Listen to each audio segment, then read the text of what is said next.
Hey, it's Risa G coming in from her cluttered kitchen for some Thanksgiving prep. I don't have a lot of it this year. I do have to work that day. I'm making a very small turkey. I am brining it, but I'm not going to do that for a couple of days before. So I wanted to get started on some of the things that get better with age when it sits in the refrigerator, like my cranberry. So I wanted to get that done with today. I finally found some cranberry at Aldi today. Thank you, Aldi. And I bought some orange liqueur today. So I'm ready to go. So these are the ingredients to my famous Chipotle cranberry compote that I got from the Chili Heads many a year ago, 1999, 2000, something like that. And I've been making it ever since. And normally I'm the only one who eats it, unless we have guests. And then the guests like it. So it's cranberries, and instead of raisins, I use dried blueberries, apples and pears, and the secret ingredient, Chipotle and adobo. And yes, it does have a lot of sugar, but I usually cut it a little bit. And instead of fresh orange zest this year, I'm using some clementine zest that I made a few months ago that I need to use up. So here we go with my Chipotle cranberry compote or sauce, whatever you want to call it. All right, this year I'm doing it in the Instant Pot. So the Instant Pot, as we can see, is ready. It's on hot on the Saute feature. I am going to add a little bit of flavorless vegetable oil. I think it's avocado oil in there, or grape seed, something like that. Alright, I'll let that heat up for a sec. And then I'm going to add in my apples. 3 apples and 3 pears. Okay. 3 apples and 3 pears. A little bit of dried blueberry, because I don't use raisins. Not a huge fan of them. Alright, the recipe normally is done on the stove top, and you have to soften the fruit for like 5 minutes, and then you add all the stuff except for some orange liqueur and some nutmeg, and you cook it for 40 minutes. But then you have it spitting all over the stovetop. So I thought this year I would saute them in the Instant Pot for 5 minutes, add in everything except for the last bit of orange liqueur and the nutmeg, and pressure cook it for 10 minutes. Then put it on saute, add those things in, let it cook for a minute or 2, and then let it sit for a few days, and it'll be wonderful on Thanksgiving Day.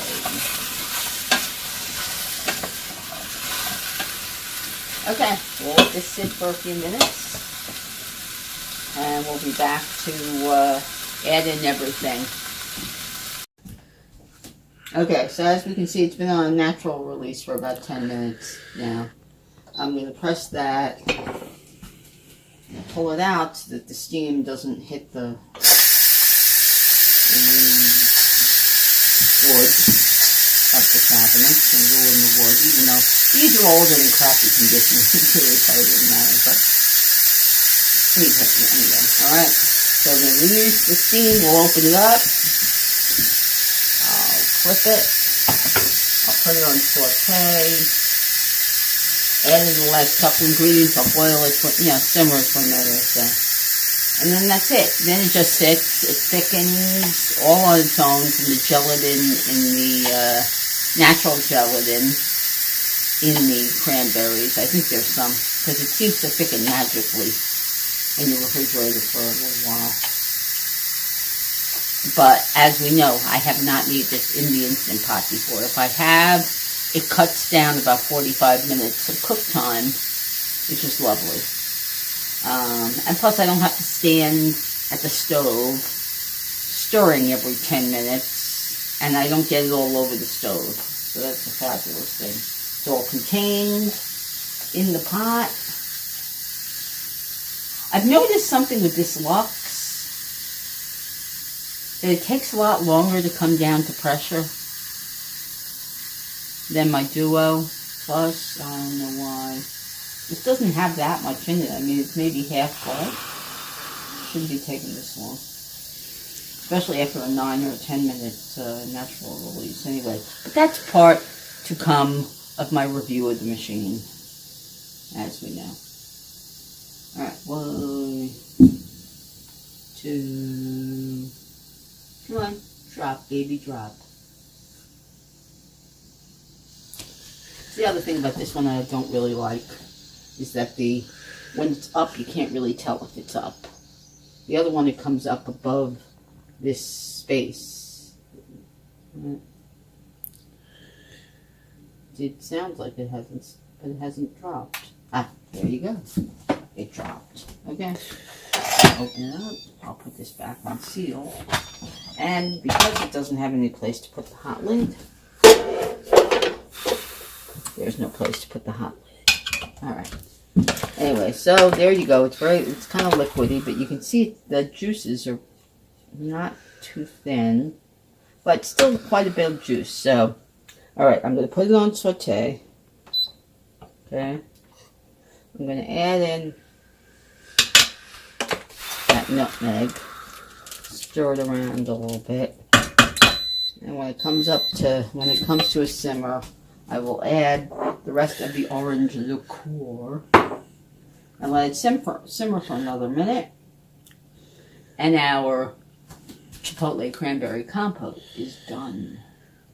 And took way less than an hour. It used to take me, with chopping and the peeling and the boiling and everything, it used to take me nearly an hour. As you can tell, it was only 10 minutes in here. I didn't even have to do the 10-minute natural release. I could have done a quick release since there's no starch in this and nothing really going to fly through the vent.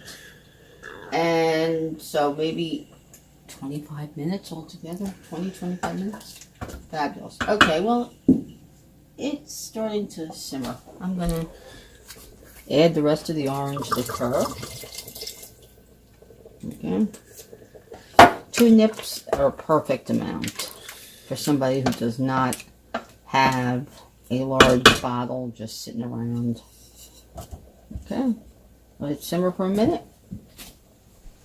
And D-O-N-E.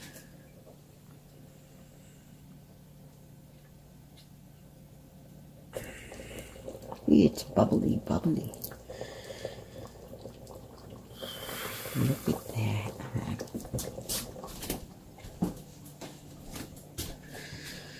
So there it is. My magical, spicy, sweet, fabulous Chipotle cranberry compote that I've been making for many a year. But I think it's going to work out, that it only takes like 15 minutes or so instead of almost an hour. Love it. And this will refrigerate for the next week, and I will put it on the table in a small little dish amongst all of our Thanksgiving yummies. And that is the start of my Thanksgiving prep.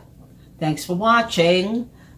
Please like the video and press subscribe and hit that little bell so you can see all the notifications when I come out with another video.